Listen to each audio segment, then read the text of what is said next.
Students, we have finished till here. Now we will start reading and understanding from this paragraph. That day had come about. Come about mean to become possible.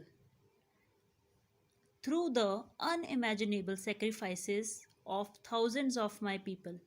Now Mandela is telling कि जो दिन आज आया है, जो हम freedom आज enjoy कर रहे हैं, वो कैसे पॉसिबल हुआ है?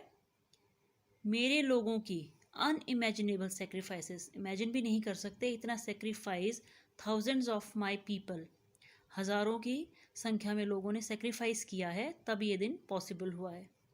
People whose suffering and courage can never be counted or repaid. वो लोग जिनकी सफरिंग्स, जितने वो दुखी हुए, जितनी तकलीफ़ें उन्होंने सही और जितनी जितनी करेज उन्होंने दिखाई, जितना साहस उन्होंने दिखाया, उसकी काउंटिंग नहीं कर सकते. That was countless and can not be repaid. और उसको हम रीपे नहीं कर सकते चाहे हम उनके लिए कुछ भी कर लें. I felt that day as I have on so many other days. मुझे उस दिन महसूस हुआ जैसा कि मुझे अक्सर फील होता था. That I was simply the sum of all those African patriots. कि मैं आज अगर यहाँ खड़ा हूँ, द सम ऑफ मीन्स मैं उन्हीं का रिफ्लेक्शन हूँ यहाँ पे, उन्हीं की वजह से आज मैं यहाँ पे खड़ा हूँ. वो African patriots who had gone before me, जो मुझसे पहले इस स्ट्रगल में अपनी जान गवा बैठे. That long and noble line ended. अब क्योंकि बहुत ज़्यादा संख्या में लोगों की जान गई थी, सेक्रीफाइस की थी अपनी लाइफ उन्होंने, तो लाइन एक बहुत लंबी लाइन थी. वो लाइन तो आज यहाँ ख़त्म हो गई क्योंकि अब इससे आगे और सेक्रीफाइस नहीं होंगे. Everyone is safe now and now begin again with me. लेकिन आज मेरे साथ फिर से वो लाइन शुरू हो रही है क्योंकि जितने लोगों ने अपनी जान दी, उनके सपने अब यहाँ से पूरे होने शुरू हो जाएंगे. तो एक सपनों की लाइन उन्हीं लोगों को रिफ्लेक्ट करेगी, वो यहाँ से स्टार्ट हो रही है आज. I was pained that I was not able to thank them.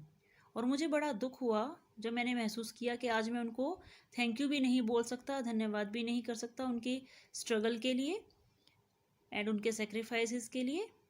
That they were not able to see. और ये भी बुरा लग रहा था कि वो आज इसे देखने के लिए मौजूद नहीं है. What their sacrifices had rot.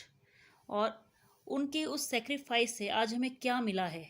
एक सेफ कंट्री मिली है, फ्रीडम मिली है, उसे देखने के लिए आज वो यहाँ नहीं है. इस बात का भी मंडेला को बहुत दुख था.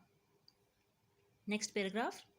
The policy of apartheid created a deep and lasting wound in my country and my people. Apartheid जो डिस्क्रिमिनेशन, जो मेन मुद्दा था वहाँ का, जिसकी वजह से इतना बड़ा मूवमेंट हुआ, उसने क्या किया था? इस पॉलिसी ने लोगों के दिलों में बहुत गहरा और कभी ख़त्म नहीं होने वाला घाव दे दिया था. कितनी ही बुरी मेमोरीज लोगों के दिमाग में, दिल में छप गई थी.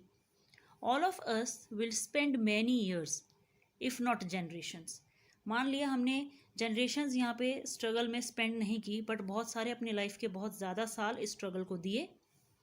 लेकिन अब लगता है कि इतने ही साल हमें recovering from that profound hurt, इस गहरे घाव से उभरने के लिए भी हमें इतने ही साल लग जाएंगे.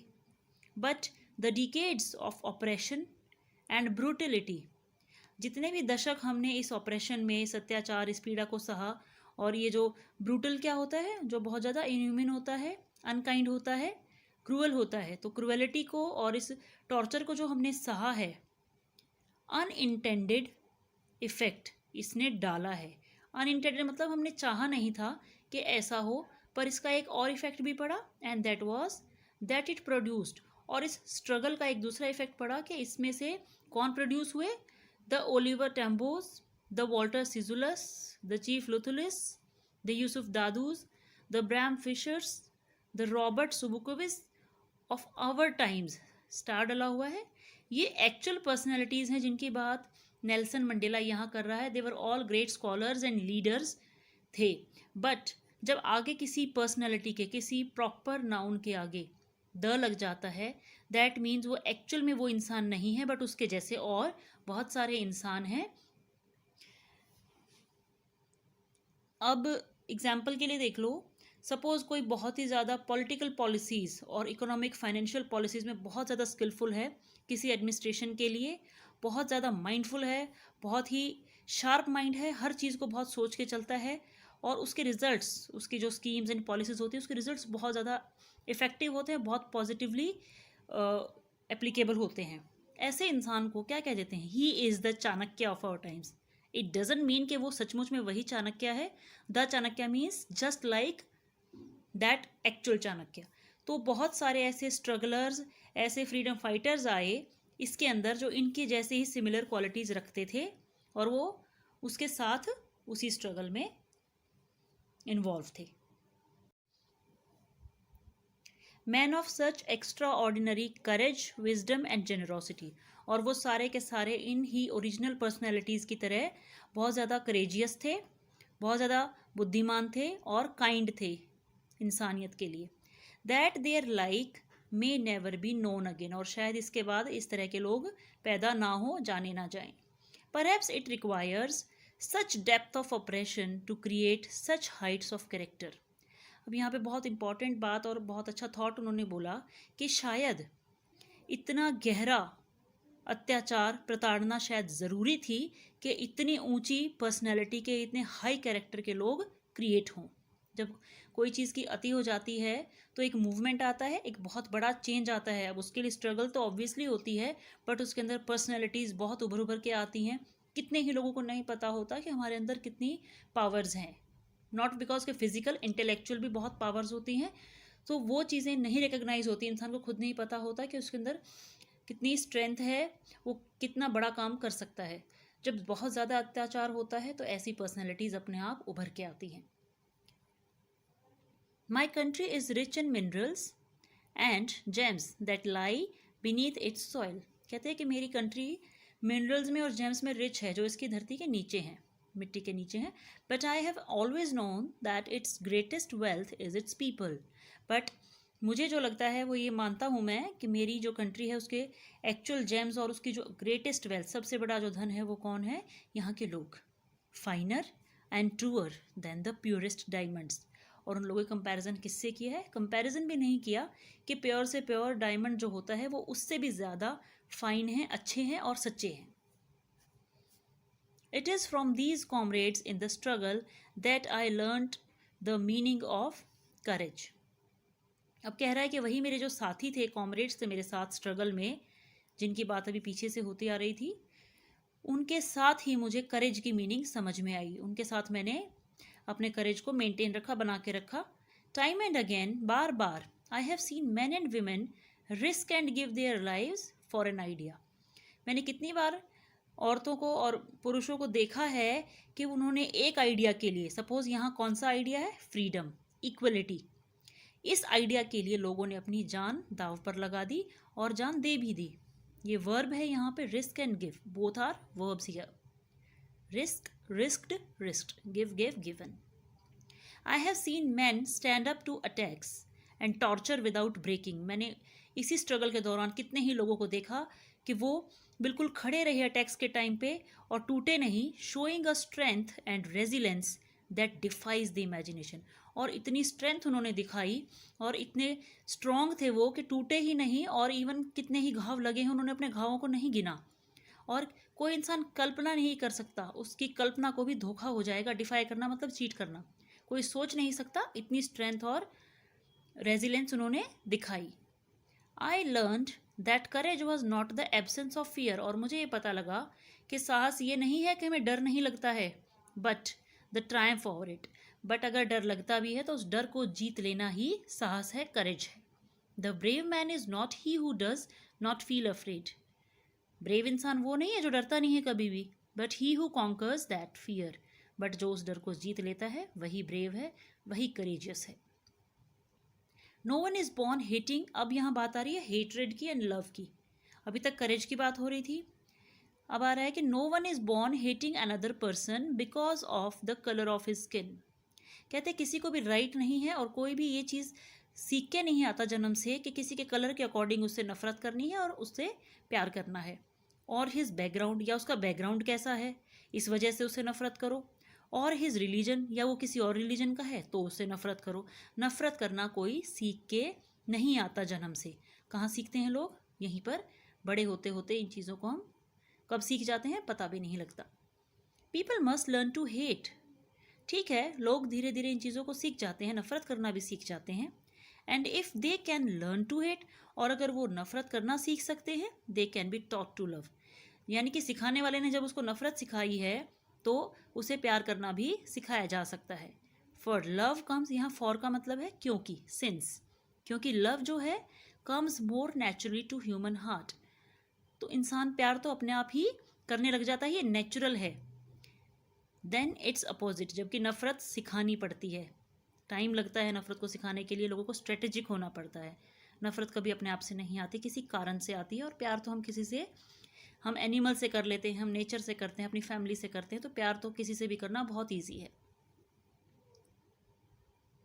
इवन इन द ग्रिमेस्ट, ग्रिमेस्ट मतलब सबसे खराब time, worst times in prison. अब जेल की बात कर रहे हैं कि जेल में when my comrades and I were push to our limits, कि जब मेरे साथी और मैं, पुश्ड टू वंस लिमिट्स का मतलब होता है कि किसी की टॉलरेंस को एक्सट्रीम तक पहुंचा देना कि उसके बाद वो टॉलरेट ही नहीं कर पाए किसी भी चीज़ को। I would see a glimmer of humanity, अब उनको इतना टॉर्चर किया जा रहा था वहाँ पर कि कोई लिमिट्स नहीं थी उसकी, और वो सहन करने की भी उनकी लिमिट ख़त्म होती जा रही थी। ऐसे कंडीशन में I would see a glimmer of humanity in one of the guards, कोई एक गार्ड था जिसमें उन्होंने देखा कि जब हमें तकलीफ़ हो रही थी तो उसे बहुत बुरा लग रहा था। ग्लिमर मीन्स चमक, लाइट।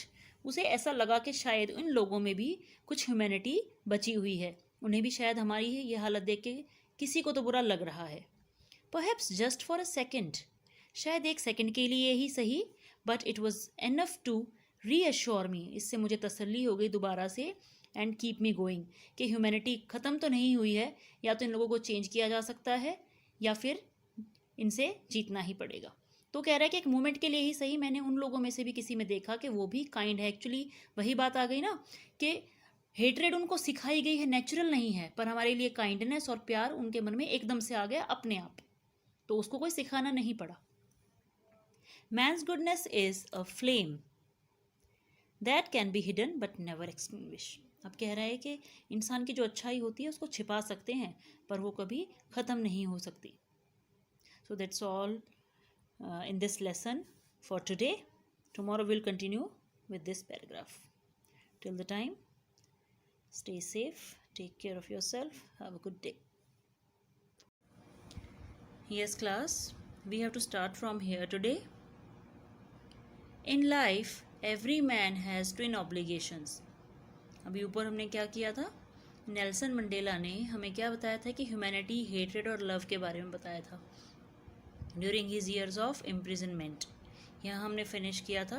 उन्होंने लास्ट में कहा था कि मैन की जो गुडनेस है, इंसान की जो अच्छाई है, उसको छिपा सकते हैं कुछ टाइम के लिए, but it can never B extinguished. Extinguish का मतलब होता है बुझा देना, ख़त्म कर देना किसी चीज़ को। तो यहाँ तक हमने किया था। Now start with this. यहाँ से आगे काफ़ी सारी ऐसी टर्म्स आएंगी जो बहुत इंपॉर्टेंट हैं, सो ध्यान से उसे सुने बेटा। अगर आपने लेसन की रीडिंग भी अच्छे से कर ली, समझ में आ गई आपको, तो आपके कोई क्वेश्चन ऐसे नहीं रहेंगे जो आप अटैम्प्ट नहीं कर सकते। So listen to all these explanations carefully. Now he says in life every man has twin obligations. Twin means twins, यानी कि दो, जुड़वा। तो यहाँ पे इसका मतलब है टू। ऑब्लिगेशंस मतलब रिस्पॉन्सिबिलिटी, लायबिलिटीज़, जिम्मेदारियाँ। तो मंडेला बोले कि इंसान की दो इम्पॉर्टेंट जिम्मेदारियाँ होती है, obligation to his family, to his parents, to his wife and children. पहली जिम्मेदारी होती है किसके लिए? फैमिली के लिए, पेरेंट्स और बच्चों के लिए। And he has an obligation to his people. जब भी पीपल की बात आएगी तो सारी कंट्री की बात आएगी, सभी लोगों की। और दूसरी जिम्मेदारी अपने देश के लोगों के लिए, अपनी कम्युनिटी के लिए। यहाँ देखा जाए तो कम्युनिटी का मतलब ये नहीं है कि नेल्सन मंडेला किसी एक कम्युनिटी की बात कर रहे हैं। यहाँ कम्युनिटी का मतलब है पूरी मैनकाइंड, पूरी मानवता, सारे लोग, हिज कंट्री, और अपनी कंट्री के लिए, क्योंकि यहाँ पे क्या था, रेशियल डिस्क्रिमिनेशन था वाइट और ब्लैक का। वो ये नहीं सोच रहे हैं कि वाइट्स का कुछ नहीं करना था या वाइट से हमें कोई मतलब नहीं रखना फ़िलहाल, बट उनकी कंसर्न क्या थी, ब्लैक पीपल को आज़ादी दिलाना। तो कहते हैं कि दो ऑब्लिगेशंस हैं, एक फैमिली के लिए और एक अपनी कंट्री के लिए।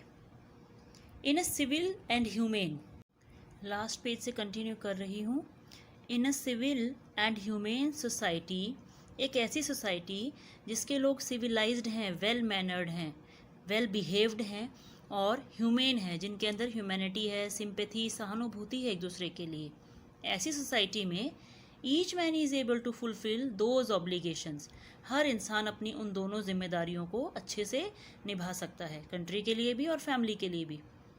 According to his own inclination, inclination होता है हमारा तरीका व्यवहार करने का, बिहेव करने का, जिस तरीके से भी हमें ठीक लगता है अपनी सिचुएशन और अपनी लाइफ को लेके हम उस तरह से बिहेव करके और अपनी योग्यताओं के बल पे, दोनों ही तरीके से हम अपनी दोनों ऑब्लिगेशन जिम्मेदारियों को पूरा कर सकते हैं। But in a country like south Africa, एक ऐसी कंट्री साउथ अफ्रीका जैसी जहाँ पे इतना डिस्क्रिमिनेशन है, it was almost impossible for a man of my birth and colour, मेरे जैसे इंसान के लिए जिसका जन्म मेरी जैसी जगह पे और मेरी रेस में ब्लैक पीपल में हुआ है, उसके लिए ये बिल्कुल इम्पॉसिबल था, लगभग इम्पॉसिबल था, हो ही नहीं सकता कि आप दोनों जिम्मेदारियों को पूरा कर सकें, to fulfil both of those obligations. In South Africa, a man of colour who attempted to live as a human being was punished and isolated। ध्यान से देखिए बेटा, इसमें लिखा है in South Africa a man of colour. Man of colour means क्या है, only black colour, क्योंकि वाइट पीपल के लिए तो ऐसा वर्ड नहीं लगता। जब मैन ऑफ कलर आता है तो ज़्यादातर डार्क कलर की बात होती है। तो मैन ऑफ कलर जो ब्लैक पीपल थे, उनमें से कोई भी अगर कोशिश करता अपनी लाइफ को जीने की एज अ ह्यूमन बींग, कि वो इंसान के जैसी ज़िंदगी जिए, he was punished and isolated, तो उसको पनिशमेंट मिलती थी और उसे एक तरफ अलग थलग डाल दिया जाता था। क्योंकि फ़र्क था ना, उनको तो लगता था कि देवर मियरली लाइक स्लेव्स, कोई राइट्स ही नहीं थे, उनकी लाइफ भी अपने हिसाब से एक बेसिक लाइफ भी नहीं जी पा रहे थे वो लोग। In South Africa a man who tried to fulfil his duty to his people, और ये तो थी पर्सनल लाइफ की बात, पहली ऑब्लिगेशन। अगर कोई इंसान अपने लोगों के लिए, अपने देश के लिए, अपनी कंट्री, अपनी कम्युनिटी के लिए भी कुछ करना चाहे, अपनी ड्यूटीज़ निभाना चाहे, वॉज इनएविटेबली, मीन्स पॉसिबल ही नहीं है कि वो बच जाए, रिप्ड फ्रॉम हिज फैमिली, उसको उसकी फैमिली से दूर कर दिया जाता था, एंड हिज होम, और उसके घर से, and was forced to live a life apart, उसको दूर भेज दिया जाता था कि यहाँ तुम दिखने भी नहीं चाहिए। A twilight existence of secrecy and rebellion. Twilight का मतलब होता है हाफ लाइट। मॉर्निंग में या इवनिंग में देखा, जब सनराइज या सनसेट होता है तो थोड़ी सी लाइट आती है, वो हाफ लाइट होती है सूर्य की किरणों की वजह से, सन रेज की वजह से जो रिफ्लेक्शन आता है स्काई में, तो आधा होता है। तो एक आधी लाइफ, आधी लाइट वाली लाइफ है यहाँ पे। आप एग्जिस्ट तो कर रहे हैं, एग्जिस्ट करना मतलब अस्तित्व में होना, आप जीवित तो हैं, इंसान भी हैं, बट ऐसी लाइफ है जिसमें या तो सीक्रेसी में रहो, अगर आपको कुछ करना है अपनी कंट्री के लिए तो आप सीक्रेट फॉर्म में रहेंगे, जंगलों में रहेंगे, छिपके रहेंगे कहीं पर, आप सामने आके कुछ भी उनके सामने नहीं कर सकते हैं, क्योंकि अगर आपने ऐसा किया तो वो आपको रेबेलियन मानते हैं, विद्रोही मानेंगे। तो बड़ा ही कन्फ्यूजन है कि एग्जिस्ट तो कर रहे हैं, बट वो एग्जिस्टेंस कैसा है, सीक्रेट से भरा हुआ, और अगर सामने आए तो रेबल से भरा हुआ, विद्रोह सामने करना पड़ेगा, और इतनी हिम्मत उन लोगों में उस टाइम नहीं थी। I did not in the beginning choose to place my people above my family. I did not in the beginning choose to place my people above my family.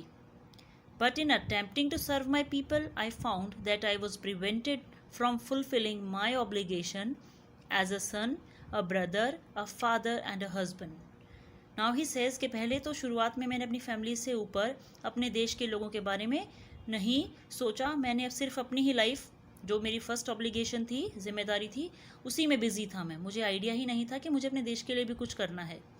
धीरे धीरे रियलाइज़ हुआ कि ये तो प्रॉब्लम मेरी अकेले की नहीं है, यहाँ तो सबको ही ये प्रॉब्लम है और आगे मुझे मेरे राइट्स नहीं मिलने वाले। जब तक बच्चा हूँ, अपने घर में एंजॉय कर रहा हूँ, दैट इज़ फाइन। अब जब मुझे आगे अपना करियर बनाना है, अपनी लाइफ अपने ढंग से जीनी है, तो कोई राइट ही नहीं थे उनके पास।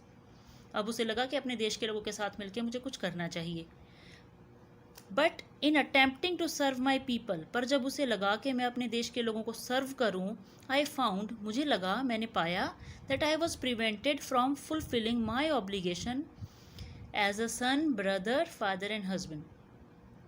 अगर देश की सेवा करता हूँ, देश के लोगों के लिए कुछ करता हूँ, तो मुझे पता लगा कि मैं अपनी फैमिली के लिए अपनी फर्स्ट ऑब्लिगेशन नहीं निभा सकता। देखो बेटा, एक ऐसी कंट्री जहाँ पे बहुत स्ट्रगल है, जहाँ पे डिस्क्रिमिनेशन है, सब जगह टॉर्चर है, अगर इंसान घर से बाहर निकल जाता है, जिसका आने का नहीं पता, जाने का नहीं पता, और वो लोगों के बीच में ज़्यादा रहता है, तो अपनी फैमिली को सेफ़ और सिक्योर नहीं कर सकता। उसे नहीं पता कि अगर वो बाहर कुछ स्ट्रगल करने जा रहा है तो उसकी फैमिली पे पीछे क्या टॉर्चर होंगे और किस तरह से वो लोग उन चीज़ों को एज अ रिज़ल्ट भुगतेंगे। तो उन्हें लगा कि ये तो बाउंड हो गया हूँ मैं, अब घर को संभालूँ या बाहर।